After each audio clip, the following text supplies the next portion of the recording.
Howdy lads, Volcana spelt in letter blocks here. Today, I have a special treat for you. We're going to be doing a Destiny 2 build. Crazy, I know. I swore I'd never let myself get this low, but here we are. Ever since the move of Destiny 2 from Battle.net to Steam, there have been a host of interesting Steam names appearing in my games. This build primarily focuses on using Oppressing Darkness and Vortex Grenade for some spicy results. Controverse Hold mixed with Vortex Grenade has a quirky interaction. As you can see here, I charge up my Controverse Grenade and throw it, and Controverse procs. But then, it procs again. We're going to be using Top Tree Voidwalker.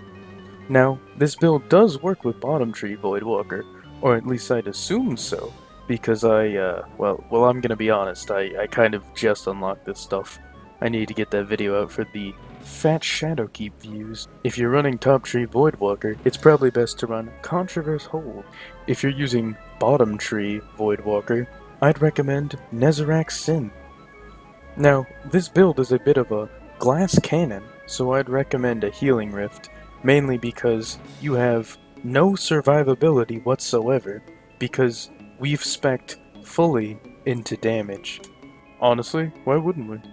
Given that this build is essentially turning you into a walking piece of tissue paper, it's very important to understand what's going to keep you alive and what will kill you. Controverse Holds gives you a slight damage resistance while you're charging up your grenade. Between the damage resistance of Controverse Hold and your Healing Rift, you should be able to not die. This build lives by the term, the best defense is a good offense, by literally killing everything around you, because otherwise, you will die first.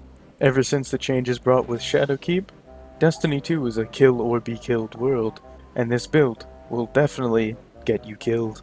Now that you know what will keep you alive, let's talk about why you chose this build in the first place. Basically, it comes down to 3 perks: Overload Grenades, Disruptor Strike, and Oppressive Darkness. These 3 mods make your grenade fucking busted. Essentially, with Oppressive Darkness, your grenades weaken enemies, but since your Vortex Grenade is a damage over time, it does more damage. Overload Grenades allows you to pop a cold one on the boss, only for them to not do any damage to you. Disruptor Strike will allow you to laugh as enemies try to kill you, but can't, because they do no damage. If you're ever feeling too much like a glass cannon, you can always put overload rounds on it, so that way you can disrupt everything, so nothing will do damage to you, except for that Minotaur that is behind you, ready to hit you with its torch hammer. So, now that we know the core components of the build, let's get into some of the more auxiliary features. Generally speaking, I like to roll Demolitionist on both my hand cannon and my fusion rifle.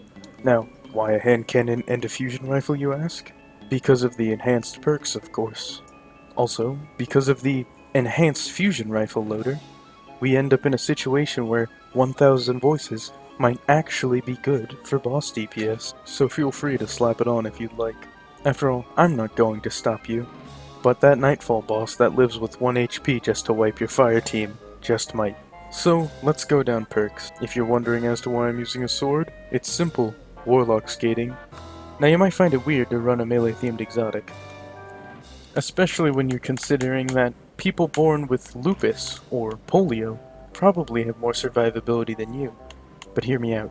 As it turns out, getting your melee ability back gets your grenade back faster. Now, if you are running Monte Carlo, you should know you have to play extremely aggressive, and if you're gonna be playing aggressive, you're probably gonna die. But hey, that's the fun of this build.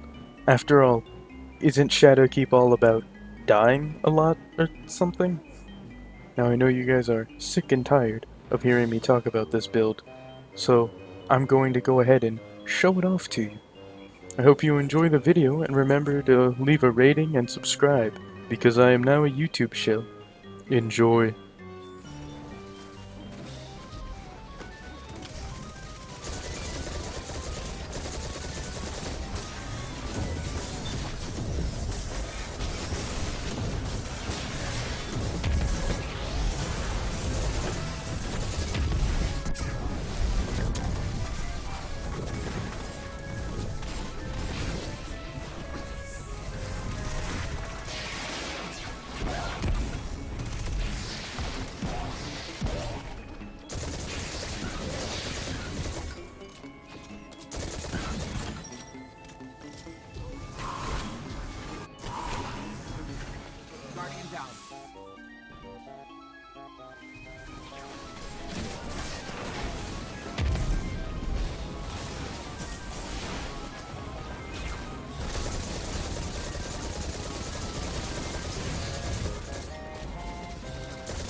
it's dead.